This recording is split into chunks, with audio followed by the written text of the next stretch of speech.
안녕하세요. 박지영 변호사입니다. 최근에 최순실 씨가 단체로 댓글 관련해서 고소를 많이 진행하고 있는 것 같습니다. 민사소송 같은 경우에는 제가 저렴한 비용으로 이러한 댓글 소송에 대응을 해드리는 걸 도와드리고 있습니다. 다만 형사의 경우에는 제가 일일이 경찰서에 참석을 하는 것이 힘들기 때문에 단체로 이러한 사건을 맡는 것이 힘듭니다. 따라서 유튜브 영상을 통해서 대응 방법을 간략하게 알려드리려고 합니다.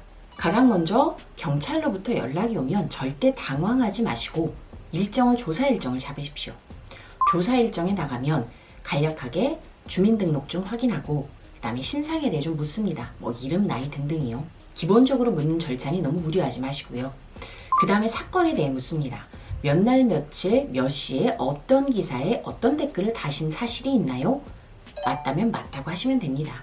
이 부분에 대해서 인정을 해야 되나요 말아야 되나요 묻는 분들이 있는데요. 물적 증거가 확실한 부분에 대해서는 인정을 하시는 것이 맞습니다.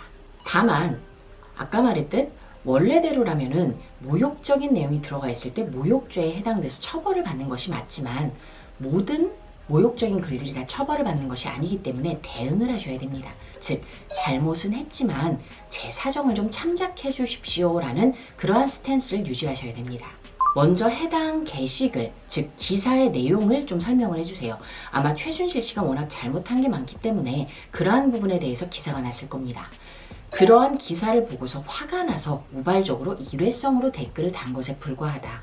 비판을 하려던 마음이 너무 앞서 과격한 언어를 써서 죄송하지만 이러한 사정도 참작을 해달라.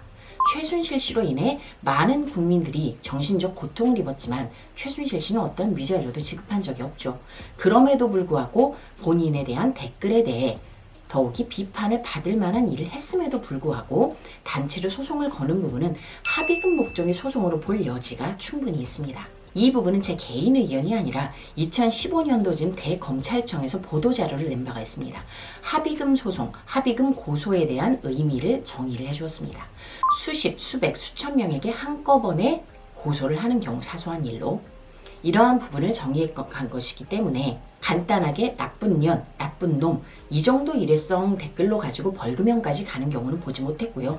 그런 경우에는 교육조건부 기소유예나 혹은 아예 불기소 처분이 됩니다. 물론 기소유예도 불기소 처분의 일종이지만 혐의 없음, 증거불충분 등의 이유보다는 범죄는 있으나 봐줄게 라는 취지입니다.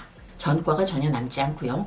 다만 성적인 내용 혹은 욕설이 조금 과격한 경우 혹은 횟수가 많은 경우 등은 벌금형이 나오곤 합니다. 다만 다른 동일한 언어를 모욕적인 다른 행동에서 썼을 때에 비해서는 아까 말했듯이 정상 참작의 사유가 있기 때문에 벌금형의 액수가 낮은 편입니다.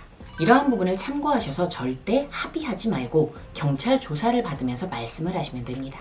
아마 고소와 관련해서 경찰 조사를 받으셨다면 6개월쯤 뒤에는 민사 소장을 받게 되실 것입니다. 위자료를 청구하는 것인데요. 이 부분에 대해서는 제가 별도로 도움을 드리고 있으니 연락을 주시면 될 것 같습니다. 감사합니다.